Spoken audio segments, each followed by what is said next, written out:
বিপ্লববাবু, আপনার কাছ থেকেই শুরু করছি আজকের কথা। এই যে মন্দির নির্মাণের পর রাষ্ট্র নির্মাণের কথা বলছেন প্রধানমন্ত্রী এবং শ্রীরামচন্দ্রের রীতিকে, তার নীতিকে আমাদের দিক নির্দেশক করছেন, এখান থেকে অনেকে সাম্প্রদায়িকতার গন্ধ পাচ্ছেন। বলা বাহুল্য, যারা পাচ্ছেন তারা এত হাজারো সংহতির মধ্যে আলাদা করে বাংলায় সংহতি মিছিল করছেন বা রাম মন্দিরের দর্শন এড়িয়ে চলছেন। আমার তাদেরকে নিয়ে চিন্তা নেই, আমি তাদের নিয়ে প্রশ্নও করছি না। কিন্তু আমার প্রশ্ন এই রাষ্ট্র নির্মাণের পরবর্তী ধাপ নিয়ে। একটি মন্দির তৈরি হলো, সবাই বলছেন আত্মমর্যাদা বোধ ফিরে এলো, সাংস্কৃতিক স্বাধীনতা পেলাম আমরা এক রকমের, কিন্তু তারপরে রাষ্ট্র নির্মাণের ধাপটি ঠিক কিরকম হতে পারে? আপনারা তো রাষ্ট্র নির্মাণ, সমাজ নির্মাণ নিয়ে কাজ করেন বিপ্লববাবু, তাই আপনাদের কাছে আমার এই প্রশ্ন। আজকে আমরা যে কালখণ্ডে আছি, 528 বছর পরে এই বিজয় মাননীয় প্রধানমন্ত্রী রাষ্ট্রীয় স্বয়ংসেবক সংঘের সরসংঘ চালক বক্তব্য রেখেছেন যে এই যে দেশ পরাধীনতার যে পদচিহ্ন আমাদেরকে কুকড়ে কুকড়ে খাচ্ছিল, সেটার বিজয় আমরা সংগ্রাম যেমন করেছি, সংগ্রামের সফলতা পেয়েছি, আজকে প্রাণ প্রতিষ্ঠা হয়েছে। এই প্রাণ প্রতিষ্ঠা শুধু একটি মন্দিরের নয়। যারা বলতেন যে মন্দির করে কি হবে, রাম মন্দির শুধু মন্দির নয়, অযোধ্যা মানে হচ্ছে যেখানে কোনো যুদ্ধ হয় না, অযোধ্যা। সেই অযোধ্যা ভূমি রামের জন্মস্থান। সেই রামের জন্মস্থান আর পরাধীন ছিল এতদিন। তাই এখানে আর আমরাও দেখেছি 90-92-তে কর সেবকদের ওপর যে অত্যাচার, সেই সময় রাজনৈতিকভাবে প্রশাসনিকভাবে যে অত্যাচার, সেই অত্যাচারের কারণেতে আমরা দেখেছি যে বাংলার এই কলকাতার এক পরিবারের 2 ভাই শহীদ হয়েছিল।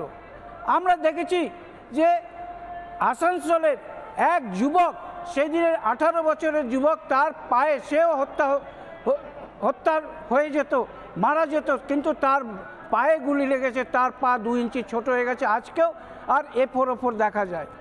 এই রকম সারা দেশের থেকে যে আর মানুষ আন্দোলন করেছিল আর এই রাম মন্দির প্রতিষ্ঠার জন্য, আজকে আমরা তার সাক্ষী আছি।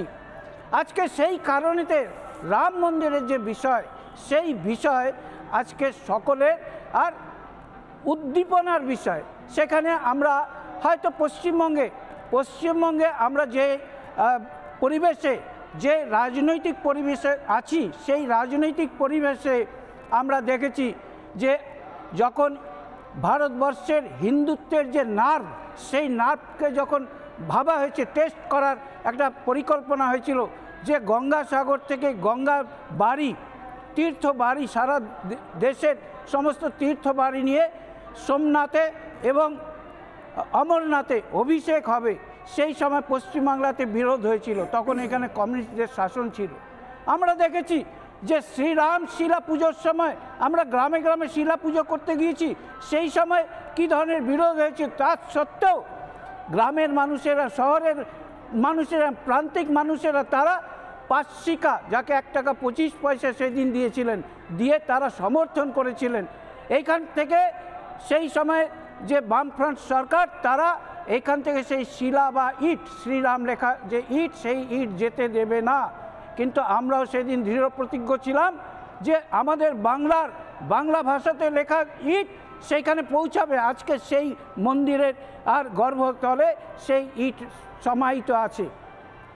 এই জন্য আজকে তারপরে আমরা দেখেছি যে ক্যানিংয়েতে এক রামজ্যোতির রথে এক ছেলেকে গুলি করা হয়েছিল।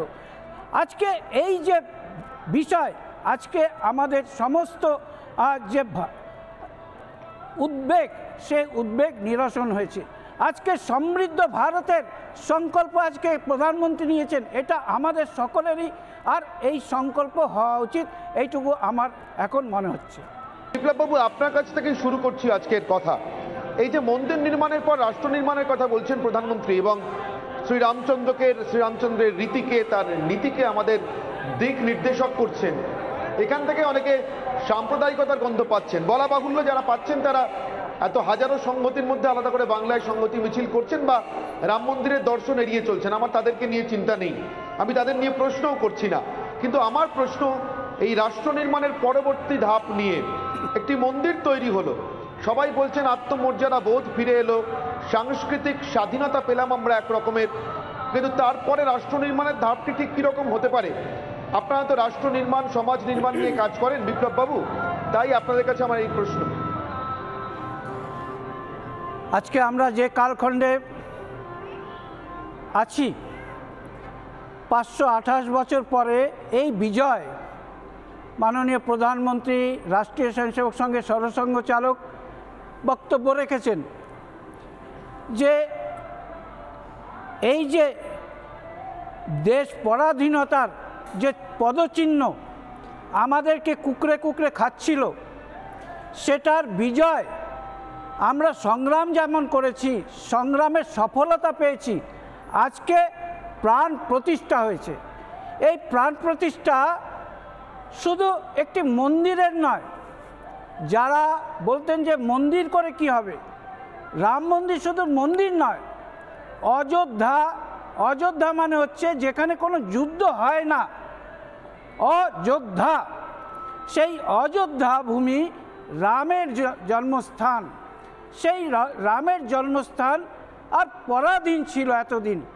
তাই এখানে আর আমরাও দেখেছি 90-92-তে কর সেবকদের ওপর যে অত্যাচার, সেই সময় রাজনৈতিকভাবে প্রশাসনিকভাবে যে অত্যাচার, সেই অত্যাচারের কারণেতে আমরা দেখেছি যে বাংলার এই কলকাতার দুজন পরিবার, এক পরিবারের 2 ভাই শহীদ হয়েছিল।